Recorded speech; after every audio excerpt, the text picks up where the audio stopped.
नमस्कार। स्वागत है आपका आपके YouTube channel mind games mathematics पर। RRB NTPC maths previous paper chapter wise discuss हम लोग कर रहे थे और एवरेज हम लोगों ने शुरू किया था। 3 पार्ट हम लोग कर चुके हैं। आज चौथा पार्ट हम लोग करेंगे। संभवतः आरआरबी एनटीपीसी प्रीवियस पेपर की सीरीज में एवरेज चैप्टर का ये लास्ट पार्ट होगा। इसके बाद इस सीरीज में हम लोग मिक्सचर एंड एलिगेशन स्टार्ट करेंगे, पर एवरेज अभी ख़त्म नहीं हुआ है। एसएससी का प्रीवियस पेपर जब हम लोग करेंगे, सीजीएल, सीएचएसएल, सीपीओ में पूछे गए प्रश्नों का, उसके बाद बैंक का प्रीवियस पेपर हम लोग करेंगे। SBI, IBPS, RBI grade B इत्यादि बैंक के जो एग्ज़ाम है, कलर पीओ, उसमें पूछे गए प्रश्नों का डिस्कशन जब हम करेंगे तो वहाँ भी एवरेज चैप्टर फिर से आएगा, है ना। तो एवरेज, फिर इसी तरह से मिक्सचर एलिगेशन, फिर आपको ratio and proportion, compound proportion, partnership and so on, इसी तरह से सारे चैप्टर्स का डिस्कशन हम लोग करेंगे। तो इस सीरीज में एवरेज आज लास्ट होगा, मिक्सचर एलिगेशन स्टार्ट होगा, पर एवरेज और भी आपको मिलता रहेगा। एवरेज का प्रश्न अलग अलग परीक्षाओं के प्रश्नों को जब हम लोग करेंगे प्रीवियस पेपर को, साथ ही जो हम लोगों का एवरेज एंड एलिगेशन बेसिक्स चल रहा था, अगर आप प्लेलिस्ट में जाकर देखें तो एवरेज बोल करके एक प्लेलिस्ट है, वहाँ 6 पार्ट अपलोड हुआ है। एवरेज एलिगेशन के बेसिक्स को हम लोगों ने वहाँ सीखा है, जो कि जान है एवरेज एलिगेशन की, जिसको जाने बिना आप क्वेश्चंस अटेम्प्ट करना आपके लिए मुश्किल हो सकता है ऑलरेडी, है ना। आप वहाँ से देख सकते हैं। उसके 7वें पार्ट के रूप में एवरेज के उन प्रश्नों को हम लोग हल करेंगे जो आप मानते हैं कि इस चैप्टर के कठिनतम प्रश्न हो सकते हैं और उनका मौखिक हल शायद संभव नहीं है, आप ऐसा सोचते हैं, पर उन कठिनतम प्रश्नों को मैं वहाँ मौखिक रूप से हल करना सिखाऊंगा आपको, है ना। तो वो वहाँ उस प्लेलिस्ट में 7वें पार्ट के रूप में अपलोड होगा बहुत जल्दी, 1-2 दिन में, ठीक है। तो उसको बिल्कुल मिस मत कीजिएगा। जिन लोगों का भी आगे एग्ज़ाम आरआरबी एनटीपीसी, चाहे सीजीएल मेन या और भी कोई एग्ज़ाम आप देने जा रहे हैं, ठीक है, हर तरह के क्वेश्चन का वहाँ डिस्कशन होगा। और जो समान प्रश्न है वो प्रीवियस पेपर में चलते रहेंगे हर एक चैप्टर के, ठीक है। तो यहाँ से भी आप एक्सरसाइज कर सकते हैं और वहाँ जो चैप्टर्स अपलोड होंगे उसका एक्सरसाइज चलता रहेगा, ठीक। चलिए आज हम लोग एवरेज शुरू करते हैं, चौथे पार्ट को। लेकिन उससे पहले 2 क्वेश्चन हम लोग परसेंटेज के करेंगे, जो कल 2 अलग अलग बच्चों ने भेजे हैं। क्वेश्चन आपका काफ़ी जाना पहचाना है, डिस्कशन कराने का सिर्फ और सिर्फ ये पर्पस है कि आप लोग उस क्वेश्चन के लिए ट्रिक याद करके रखा हुआ है आप लोगों ने, और उसका इस्तेमाल करते हैं और आंसर आता है आपके पास, है ना। तो कई बार ट्रिक्स आप भूल जाते हैं, कई बार क्वेश्चन के लैंग्वेज में जो है फेरबदल कर दी जाती है, तो आप ट्रिक लगाना आपके लिए थोड़ा सा मुश्किल हो जाता है। तो हम लोग कुछ सीखेंगे कुछ ऐसा कि लैंग्वेज चाहे वो कुछ भी रखे, हम इजीली अप्रोच कर सकें, ठीक है। चलिए, बड़ा ही आसान प्रश्न है, पर ध्यान से आप लोग देखेंगे, सुनेंगे कि क्या करने जा रहे हैं हम लोग। प्रश्न है, कीमत में 20% की वृद्धि के कारण 480 रुपये में 8 किलो कम चीनी उपलब्ध होती है। चीनी किस मात्रा में खरीदी जानी चाहिए ताकि व्यय में कोई बदलाव न हो, है ना। अच्छा, इस तरह का क्वेश्चन आप लोगों ने बहुत सारा किया होगा, लेकिन वहाँ क्वेश्चन ज़्यादातर क्या दिया हुआ रहता है कि चीनी का पुराना मूल्य क्या है, चीनी का बढ़ा हुआ मूल्य क्या है, चीनी का घटा हुआ मूल्य क्या है, इस तरह का क्वेश्चन होता है ना। तो इसको 2 तरीके से हम लोग करने वाले हैं, दोनों ही अदर देन ट्रेडिशनल है, मतलब जो हम लोग बेसिक इस्तेमाल करते हैं उससे अलग हैं, ठीक है। दोनों ही बढ़िया है। और क्वेश्चन का जो प्रकृति है, क्वेश्चन की जो प्रकृति होती है, जो लैंग्वेज दिया रहता है, उस हिसाब से हम लोग दोनों में से कोई तरीका इस्तेमाल करते हैं, ठीक है। तो सबसे पहला तरीका देखिए, और दोनों तरीका ऐसा है कि आपको कुछ याद रखने की आवश्यकता नहीं पड़ेगी, कोई ट्रिक याद रखने की आवश्यकता नहीं पड़ेगी। पहला तरीका देखते हैं, एकदम आसान सा। आप 480 रुपया लेकर बाजार जाते थे और कुछ सामान खरीद के लाते थे, चीनी खरीद के लाते थे, है ना। और इस बार दाम बढ़ गया, आप 480 रुपया लेकर के ही गए पॉकेट में, पता चला जितनी चीनी आप लेते थे उतनी चीनी दुकानदार दे नहीं रहा है। पूछे तो बोला दाम बढ़ गया। कितना बढ़ा? 20%। तो 480 का 20% कितना होगा? 96 रुपया। बड़ा आसान है निकालना। 480 का 20% 1/5 कर दीजिए, या 48 दूनी 96 हो रहा है, 2 तुना कट जाएगा 100 का। तो बोला 96 रुपया और दीजिएगा तो उतना चीनी देंगे जितना आप ले जाते थे। तो आपने कहा पैसे तो है नहीं हमारे पास। तो बोला हम चीनी काट लेते हैं जो नापे हैं। तो बोला चीनी अभी के रेट से हम काटेंगे, तो 8 केजी चीनी वो काट लिया। यानी वो 96 रुपया जो आपके पास नहीं था, उसी 96 रुपया में 8 केजी चीनी अभी मिलना था, जो कि उसने आपको नहीं दिया। तो अभी का रेट कितना हो गया? 96/8 यानी 12 रुपया, है ना। आसान। पहले का रेट अगर पूछता तो 20% बढ़ने के बाद 12 हुआ है, तो 120% 12 है, 100% का वैल्यू 10, दोनों रेट आपको मिल गया। पहले का रेट 10 रुपया, अभी का रेट 12 रुपया। अगर अभी का वजन पूछा है तो 480 में 12 के रेट से कितना केजी चीनी मिलेगा? 40 केजी, 12 चौके 48। पहले के रेट से 480/10 48 केजी, यानी पहले 48 केजी चीनी खरीदते थे, अब 40 केजी चीनी खरीदेंगे। ये पहला तरीका है। आइए दूसरे तरीके को जानते हैं। दूसरा तरीका, कंसेप्ट ऑफ कांस्टेंट प्रोडक्ट। दो राशियां हैं ए और बी, उनका प्रोडक्ट कांस्टेंट है ना, स्थिर है, कोई बदलाव नहीं है। आगे जो हम लोग अब पढ़ रहे हैं बेसिक्स हर एक चैप्टर का, तो इसके बारे में जानेंगे हम लोग। रेशियो प्रोपोर्शन और कंपाउंड प्रोपोर्शन में कांस्टेंट जब रहता है दो या दो से अधिक चीज़ों का प्रोडक्ट, और जब कांस्टेंट नहीं रहता है उसकी भी बात करेंगे हम लोग। एक हम लोगों ने देखा था पिछले वीडियो में, हम लोगों ने यूज़ किया था काम के कारकों का गुणनफल बटे काम हमेशा कांस्टेंट होता है, कंपाउंड प्रोपोर्शन का एक कंसेप्ट था। तो वो ये कुछ कंसेप्ट 2-3 ऐसे हैं जो अरिथमेटिक के हर एक चैप्टर में आप अप्लाई कर सकते हैं, है ना। इनफैक्ट हमने पहले भी बात की, अरिथमेटिक में अगर आप चैप्टर्स की बात करें तो 5 ही चैप्टर है ना। एवरेज, एलिगेशन का सेल्फ एग्जिस्टेंस है नहीं, एवरेज एलिगेशन एक साथ बात कीजिए आप, है ना। उसके बाद ratio proportion, compound proportion, percentage. Average, alligation, ratio proportion, compound proportion और परसेंटेज, ये 5। इनफैक्ट अगर आप बात करें साथ साथ की तो 3 ही चैप्टर, एवरेज एलिगेशन एक साथ, रेशियो प्रोपोर्शन, कंपाउंड प्रोपोर्शन एक साथ, और परसेंटेज। ये 3 चैप्टर पर अगर आप मास्टर हो जाते हैं तो अरिथमेटिक का कोई भी प्रॉब्लम आपसे छूटने वाला नहीं है। आप ओरली कीजिएगा, ये मेरी गारंटी है, ठीक है। बशर्ते आपको हमारा साथ देना होगा, हमारे साथ चलना होगा, है ना। आइए बात करते हैं यहाँ पर ए गुना बी कांस्टेंट रह रहा है ना। अगर हमने ए में वृद्धि कर दी, हमने ए में वृद्धि कर दी है, ए को बना दिया है एक नए गुणक से, एक नए फैक्टर से मल्टीप्लाई कर दिया m/n से। बी में किस फैक्टर से मल्टीप्लाई करें कि इनका प्रोडक्ट अभी भी कांस्टेंट रहे? यहाँ m/n से गुना किया है तो यहाँ हमको n/m से मल्टीप्लाई करना पड़ेगा, है ना। मतलब ये अगर बढ़ रहा होगा तो ये घट रहा होगा, नहीं। जैसे बात करते हैं हम लोग, ए को 1/3 बढ़ा दिया, ए को हमने 1/3 बढ़ा दिया। 1/3 बढ़ाने का मतलब क्या हुआ? 3 में 1 की वृद्धि, 3 में 1 बढ़ाया तो 4 बनाया। इसको याद करने की आवश्यकता नहीं है, देखिए ये बड़ा आसान है।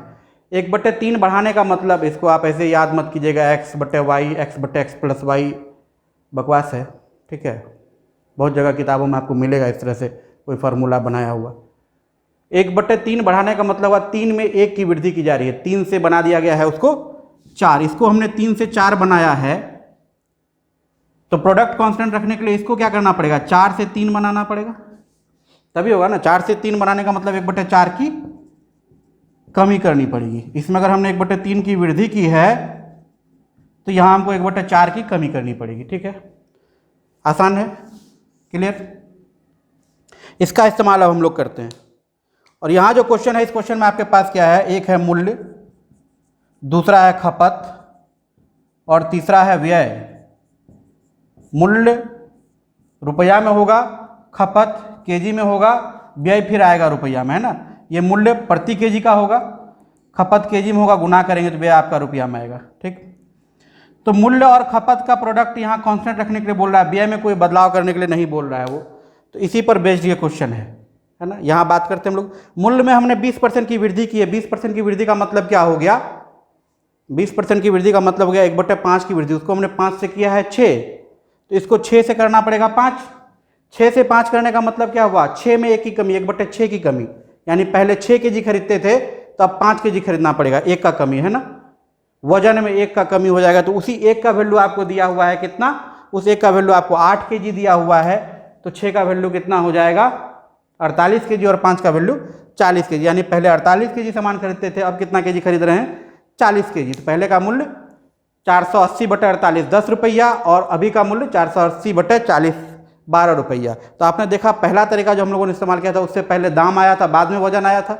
दूसरा तरीका जो हमने इस्तेमाल किया, इससे पहले वजन आया, बाद में दाम आया, है ना। अब क्वेश्चन की प्रकृति पर हम लोग काम करेंगे, क्वेश्चन जैसा पूछेगा उस हिसाब से इन तरीकों का इस्तेमाल करेंगे। जैसे ये जो पर्टिकुलर क्वेश्चन है, इसमें आपसे वजन पूछा गया है, तो कुछ करने की आवश्यकता नहीं है। ये 480 यूजलेस चीज़ है, यहाँ पर बिना मतलब के दिया गया है। 20% की दाम तो हमसे पूछा नहीं, 480 यूजलेस है, केवल वजन का काम है। 20% की वृद्धि हुई है मूल्य में, तो मूल्य को 1/5 बढ़ाया गया, 5 से 6 किया गया। ठीक, तो हमको वजन को 6 से 5 करना पड़ेगा। 6 से 5 करना पड़ेगा मतलब अगर हम पहले 6 kg यूज़ करते थे तो अब 5 kg, 1 का कमी करना पड़ेगा। उस 1 का वैल्यू दिया हुआ है 8 kg। तो अभी का हमसे पूछा है कि अभी कितना खपत हम करें। 5 का वैल्यू हमसे पूछा है 40 kg। क्लियर है, 1 का वैल्यू 8 तो 5 का वैल्यू 40।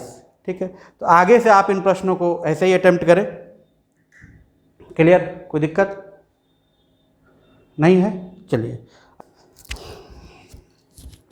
देखिए अगला प्रश्न जो कह रहा है, in a party only couples are invited. एक पार्टी है जिसमें केवल जोड़ों को आमंत्रित किया जाता है।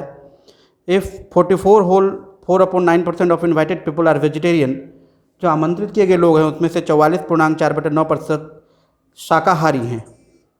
And 60% of males are non vegetarian, और जो मेल्स हैं, कपल्स जा रहे हैं तो मेल्स और फीमेल दोनों होंगे, तो मेल्स के 60% लोग नॉन वेजिटेरियन हैं। Then find the number of fathers if 20% of the couples have children. अगर उन जोड़ों में से 20% बच्चे वाले हैं तो आपको पिताओं की संख्या ज्ञात करनी है। And it is given that 920 females are non vegetarian. ये दिया गया कि 920 महिलाएं जो हैं वो शाकाहारी नहीं हैं, नॉन वेजिटेरियन है, मांसाहारी हैं। अच्छा, 44 होल 4/9% मतलब कितना? 9 चौके 36, 4 40 के शून्यत में रहा, 4 9 चौके 36, 4 40, 400/900, 4/9। हमको 400/900 इस्तेमाल करना चाहिए, इसलिए इस्तेमाल करना चाहिए, आगे भी परसेंटेज का यूज़ है और 100 के मल्टीपल में रहेगा तो परसेंटेज निकालना आसान होगा, फ्रैक्शन नहीं आएगा। जैसे 9 हमने इस्तेमाल किया, 9 का 60% अगर निकालना हो तो 9 छाका 5.4 आ जाएगा, 5.4 फिर फ्रैक्शन आ गया, फिर उसका कोई परसेंट निकालना हो तो और मुश्किल हो सकता है। इसलिए हम लोग संख्या यही इस्तेमाल करते हैं, यानी टोटल मेल और फीमेल जोड़ करके जो है वो कितना आ जाएगा? 900। इसमें से कह रहा है वेजिटेरियन कितने लोग हो जाएंगे? 400 वेजिटेरियन हो जाएंगे 400 टोटल में। तो नॉनवेज वाले कितने बच जाएंगे बताइए जल्दी से? 500। 900 में से 400 लोग वेजिटेरियन और 500 लोग नॉन वेजिटेरियन। अच्छा ये बताइए, मेल और फीमेल जोड़ों में है तो दोनों की संख्या बराबर होगी। इसका मतलब मेल भी 450 रहा होगा और फीमेल भी 450 रही होंगी। ठीक, अब कह रहा है कि 60% of males are non vegetarian. Male का नॉन वेजिटेरियन मेल्स 450 का 60%, 450 का 60%, 2 शून्य नीचे का 100 का 2 शून्य कट गया, 45 गुना 6, 45 गुना 4 180 और 45 दूनी 90, 180 90 270। ठीक है, 450 का 60% हम लोगों ने निकाला है 270। नॉन वेजिटेरियन लोगों में से, नॉन वेजिटेरियन 500 लोग थे, उसमें से मेल कितने थे? 270। तो नॉन वेजिटेरियन फीमेल कितनी बच जाएंगी बताइए? 500 घटा 270, 230 है ना। दिया हुआ है 920 फीमेल नॉन वेजिटेरियन है, 920 फीमेल नॉन वेजिटेरियन है, यानी 230 का जो वैल्यू है वो 920 है। ये रेशियो 1:4 का है ना, यानी जो हम मान के चलें वो 1 होगा तो ओरिजिनल वाला वैल्यू कितना होगा? 4। यहाँ से हमको पता चल रहा है ना, जो हम लोगों ने मान के आगे हम लोग बढ़े हैं वो अगर 1 होगा तो ओरिजिनल वैल्यू कितना है? 4 का। ये रेशियो देखिए 1:4 का है। तो हमसे पूछा है कि यदि कपल्स में से 20%, 450 मेल हैं, इसमें से 20% लोग बच्चे वाले हैं, यानी 90 लोग बच्चे वाले हैं, 1 का वैल्यू 4 है तो 90 का वैल्यू कितना होगा? 360। 360 लोग ऐसे होंगे जो कि पिता होंगे, है ना। पिताओं की संख्या कितनी हो जाएगी? 360। दोनों क्वेश्चन हम लोगों ने कर लिया। आइए अब बढ़ते हैं आगे एवरेज के क्वेश्चंस में, है ना। चलिए पहला क्वेश्चन देखिए क्या कह रहा है। x1 x2 x3 x4 का औसत 16 है। x2 x3 x4 के योग का आधा 23 है। अच्छा, 3 जो x2 x3 x4 है उनके योग का आधा 23 है तो उनका योग 46 है ना।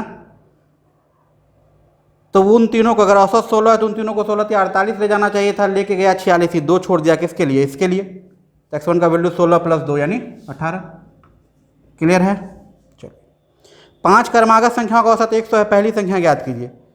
5 क्रमागत संख्याओं का औसत 100 है, कंजुगेटिव नंबर्स हैं। ठीक है, कंजुगेटिव नंबर्स का जो एवरेज है वो 100 है। आपको पता है अगर 5 क्रमागत संख्याएं हैं तो वो एपी में रही होंगी, तो औसत कौन रहा होगा? बीच वाला। बीच वाला मतलब कौन? 5 है तो गिनती में कौन? तीसरा। 5 + 1/2, तो तीसरी संख्या 100 है। तीसरी संख्या 100 है। पूछा है पहली संख्या कौन हो जाएगी? 99, उससे पहले कौन? 98, 98। क्लियर है। कोई दिक्कत? अगले प्रश्न पर चलते हैं। देखिए क्या कह रहा है। एक कक्षा में 40 छात्रों की औसत उम्र 15 वर्ष है। 10 नए छात्र भर्ती होने पर औसत उम्र 0.2 वर्ष बढ़ जाती है। 0.2 का मतलब कितना? 1/5 है ना। नए छात्रों की औसत उम्र क्या है? अगर नए छात्र जो आ रहे हैं वो भी 15 वर्ष औसत वाले होते तो कोई फर्क नहीं पड़ता, लेकिन उसके आने से 1/5 वर्ष की वृद्धि हो रही है औसत में, तो टोटल 50 छात्रों के औसत में 1/5 की वृद्धि हो रही है। तो कितना एक्स्ट्रा लाया होगा? 1/5 गुना 50 यानी 10। ये 10 एक्स्ट्रा लाया कौन? 10 नया छात्र। तो औसत में कितना एक्स्ट्रा लाया होगा? 10/10 यानी 1। 15 लाता तो कोई फर्क नहीं पड़ता, 1 एक्स्ट्रा लाया तो उनका औसत कितना है? 16। अगला प्रश्न देखिए क्या कह रहा है। एक कार्यशाला में कामगारों का औसत मासिक वेतन 8500 रुपया है। यदि 7 तकनीशियनों का औसत मासिक वेतन 10,000 रुपया है एवं शेष का औसत मासिक वेतन 7800 रुपया है, तो कार्यशाला में कामगारों की कुल संख्या कितनी? मतलब पूरे जो वर्कशॉप में लोग हैं उनका औसत वेतन है 8500। 7 टेक्नीशियन है 10,000 वाले, शेष का औसत मासिक वेतन 7800 रुपया है। ठीक है। अच्छा, शेष का 7800 रुपया है। अगर ये 7 टेक्नीशियन भी 7800 रुपया वाले होते तो कोई फर्क नहीं पड़ता, पर ये 7 कितना एक्स्ट्रा ला रहे हैं? 7800 से ज़्यादा ला रहे हैं, 10,000 यानी 2200 एक्स्ट्रा ला रहे हैं। तो ये 2200 एक्स्ट्रा 7 लोग ला रहे हैं। यही एक्स्ट्रा जो है सभी लोगों के औसत में वृद्धि करके बनाता है 8500। 78 से 8500 बना रहा है तो कितना का वृद्धि कर रहा है? 700 का। तो कुल लोगों की संख्या कितनी हो जाएगी? भागा दे दीजिए 700 से, कितना हो जाएगा? कट जाएगा, ये 7 कट गया, कितना हो गया टोटल लोग? 22। एक ये तरीका हमारे पास है। दूसरा तरीका जो है एलिगेशन का तरीका है। देखिए 2 तरह के लोग थे, एक 7800 वाले और एक 10,000 वाले। जब इनको हमने मिलाया तो हमारा औसत हो गया 8500। ये रेशियो कितना होगा? देखिए इधर आ जाएगा कितना? 700, इधर आ जाएगा कितना? 1500। ये रेशियो आ जाएगा 15:7। तो इस 7 का वैल्यू दिया हुआ है, 7 टेक्नीशियन है, तो इधर जो कामगार रहे होंगे उनकी संख्या 15 रही होगी। तो टोटल संख्या हमसे पूछा है, तो 15/7 कितना? 22। क्लियर है? कोई दिक्कत नहीं। चलिए, दोनों में से कोई तरीका आप इस्तेमाल कर सकते हैं। अगला प्रश्न देखिए क्या कह रहा है। कुछ संख्याओं का जोड़ 450 है और उनका औसत 50 है। यदि एक अन्य संख्या 100 को इसमें शामिल कर लिया जाए तो औसत कितना होगा? जोड़ 450 है और औसत 50, संख्या कितनी हो जाएगी? 9। 450 में 50 से भाग दे देंगे, सोना सोना कट गया, 5 9 45, यानी 9 संख्याएं हैं टोटल। एक और संख्या आ रही है, अगर वो भी 50 होती तो औसत में कोई फर्क नहीं पड़ता, पर वो संख्या 100 है। कितना एक्स्ट्रा है? 50। 50 एक्स्ट्रा लेके आया है, तो अब लोग कितने हो गए? संख्याएं कितनी हो गई? 10। 9 पहले और एक ये, तो 10 लोगों में कितना का परिवर्तन हो रहा है? 50 का। तो औसत में कितना का परिवर्तन होगा? 5 का। पहले औसत कितना था? 50 था, अब औसत कितना हो जाएगा? 55। कोई दिक्कत? चलिए, एक आदमी 5 कमीजें 450 रुपये प्रति, 4 पैंट 750 रुपये प्रति और 12 जैकेट 750 रुपये प्रति की दर पर खरीदता है। बताएं कि प्रत्येक वस्तु पर औसत कितना व्यय होगा। अच्छा, 2 तरह की चीज़ें जो है वहाँ पर दाम सेम है, पैंट का दाम और जैकेट का दाम समान है ना। तो हम लोग जो औसत है यही 750 मान लेते हैं। ठीक, तो 12 जैकेट में कोई डेविएशन नहीं, 4 पैंट में कोई डेविएशन नहीं, 5 कमीज में डेविएशन हो रहा है। 750 के बजाय 450 दाम था, अगर हमने उसको 750 मान लिया तो 300 बढ़ा दिया, तो 300 हमको घटा देना चाहिए 5 लोगों में, 1500 कमी कर दिया। ये 1500 कमी जो है सभी लोगों पर क्या प्रभाव डालेगा? 5 4 9 12 21 लोगों पर, है ना। देख लीजिए कितना कमी होगा, इतना घटा दीजिए इसमें, इसको कैलकुलेट कर लीजिए। कटा रहे हैं हम लोग, देखिए 3 से कटेगा 3 से 21, ये 100 500/7, 750 माइनस 500/7 है ना। 500/7 का वैल्यू जो है वो 100 से कम होगा, 100 से कम होगा। तो एक ही ऑप्शन हमको ऐसा दिख रहा है, अगर 100 होता तो 650 होता, एक ऑप्शन हमको 650 से ज़्यादा दिख रहा है, 678.57। तो यही हो जाएगा आंसर। पूरा भाग देने की आवश्यकता भी हमको नहीं है। क्लियर है? चलिए, ABCD इन 4 संख्याओं का औसत 50 है। ABEF इनका भी औसत 50 है। निम्नलिखित में से कौन सा सही होना चाहिए? अच्छा, ABCD 4 का औसत 50 है, ABEF इनका भी औसत 50 है। मतलब AB को एक जगह ले लें, इनके साथ अगर CD आता है तब भी औसत 50 रहता है, इनके साथ अगर EF आता है तब भी औसत 50 रहता है। ठीक है, तो इसका और इसका जो वैल्यू है वो क्या होना चाहिए? सेम। तो C+D बराबर क्या होना चाहिए? E+F। तभी ना औसत पर कोई फर्क नहीं पड़ रहा है, चाहे इसके साथ ये मिले चाहे ये मिले, औसत पर कोई अंतर नहीं पड़ रहा है। इसका मतलब इन दोनों का वैल्यू क्या है? सेम है। 12 पुरुषों की लंबाई का माध्य 1.70 मीटर 8 महिलाओं की लंबाई का माध्य 1.60 मीटर है, तो 8 महिलाओं की कुल लंबाई। अच्छा, यहाँ तो औसत का कोई बात है नहीं, दिया हुआ है माध्य 1.60 मीटर, तो कुल लंबाई 8 महिलाओं की हो जाएगी। 8 गुना 1.60, 16 8 128, 12.8 मीटर। ठीक है, ये औसत का क्वेश्चन है नहीं। एक कक्षा में 10 विद्यार्थियों की औसत ऊंचाई 105 है। 120 सेंटीमीटर औसत ऊंचाई के 20 और विद्यार्थी कक्षा में शामिल हो जाएं तो कक्षा की नई औसत ऊंचाई कितनी होगी? अच्छा, जो आने वाले 20 हैं वो अगर 105 ही लाते तो कोई फर्क नहीं पड़ता। 120 लाए हैं, 15 एक्स्ट्रा लाए हैं, 20 लोग 15 एक्स्ट्रा लाए, 20 लोग 15 एक्स्ट्रा लाए, ये एक्स्ट्रा टोटल 20 10 30 लोगों में बढ़ जाएगा, तो औसत में कितना का वृद्धि कर देगा? 10 का, है ना। पहले औसत 105 था, अब कितना हो जाएगा? 115। अगला प्रश्न देखिए क्या कर रहा है। एक कक्षा में 19 विद्यार्थियों का औसत वजन 15 kg है। एक नए लड़के के दाखिले होने पर वजन घटकर 14.8 kg हो जाता है ना। जो नया लड़का शामिल हुआ वो अगर 15 ही लाता तो कोई दिक्कत नहीं था, लेकिन उसके आने से 19 से 20 लोगों में 0.2 की कमी हो गई है। 20 लोगों में 0.2 की कमी, तो 20 गुना 0.2 कितना है हमारे पास? 4 की कमी हो गई है। इसका मतलब 15 से 4 कम लाया होगा, कितना लाया होगा वो? 11। यदि ए बी सी इन तीन संख्याओं का औसत डी है तो ए बी सी डी का औसत कितना है? अच्छा, ए बी सी का भी औसत डी है, इसके साथ अगर हम डी मिलाएं तो औसत डी ही रहेगा, कोई फर्क नहीं पड़ेगा। ठीक है, देखिए अगला क्वेश्चन क्या कर रहा है। तीन संख्याओं का औसत 45 है। पहली संख्या औसत से उतनी ही अधिक है जितनी दूसरी संख्या औसत से कम। सबसे छोटी जो है वो सेकंड है, उसके बाद औसत है, और सबसे बड़ी वो कौन है? पहली संख्या। यहाँ जो डिफरेंस है, यहाँ भी वही डिफरेंस है, ये उतना ही कम है जितना ये ज़्यादा है, यानी ये तीनों एपी में है। एपी में रहने पर तभी बीच वाला संख्या ही एवरेज आ गया है, तो यही हमारी तीसरी संख्या भी रही होगी, तभी इसका एवरेज आया है। तो तीसरी संख्या कितनी होगी? 45। ठीक है, 5 परिणामों का औसत 6 है, उनमें से 3 का औसत 4 है। अच्छा, ये 3 अपना 2 छोड़ दिए, किसके लिए? बाकी 2 के लिए, तो उधर 3 3 बढ़ जाएगा, तो उधर का औसत कितना हो जाएगा? 9। 6 और 34 के बीच की सभी संख्याओं का औसत जो 5 से विभाजित होता है, 6 और 34 के बीच, 6 और 34 के बीच पहली संख्या जो विभाजित होती है 10 और लास्ट 30, तो 10 और 30 तक हम लिखेंगे 10 15 20 इस तरह से, तो एपी बनेगा। एपी में हम जानते हैं औसत निकालने के लिए पहला और आखिरी का जोड़ करके आधा कर देते हैं, शुरू से नवा पद जोड़ अंतिम से नवा पद बटे 2, 10 30 40 बटे 2 यानी 20। 6 संख्याओं का औसत 12 है। यदि प्रत्येक संख्या में 2 की वृद्धि कर दिया जाए तो नया औसत क्या होगा? तो 12 2 14। ये सब तो आसान प्रश्न है। ठीक है, अगला प्रश्न देखिए क्या कहता है। 40 10 25 20 35 एवं x का औसत कितना है? 25। ठीक है, तो x का मान, अगर सबका औसत 25 है तो x को भी 25 होना चाहिए, लेकिन अगर इधर ज़्यादा है तो इसमें कमी करना पड़ेगा, और इधर कम है तो इसमें ज़्यादा करना पड़ेगा। तो इधर देख लेते हैं कितना ज़्यादा कम है। यहाँ देखिए कितना का डिविएशन है, +15, यहाँ -15, 25 से 15 ज़्यादा है, ये 25 से 15 कम है। यहाँ देखिए 0 डिविएशन है, यहाँ कितना डिविएशन है? -5 का, यहाँ +10 का। इन सब से देखिए क्या फ़र्क पड़ रहा है, 15 15 कैंसिल, यहाँ तो 0 है, इन दोनों से +5 का डिविएशन आ रहा है। इसके मतलब इनका जो एवरेज आएगा वो 25 से 5 ज़्यादा आएगा। तो मैनेज करने के लिए यहाँ 5 क्या कर देना चाहिए? घटा देना चाहिए x के वैल्यू में, तो x बराबर कितना हो जाएगा? 20। क्लियर है? चलिए, आज के लिए इतना ही।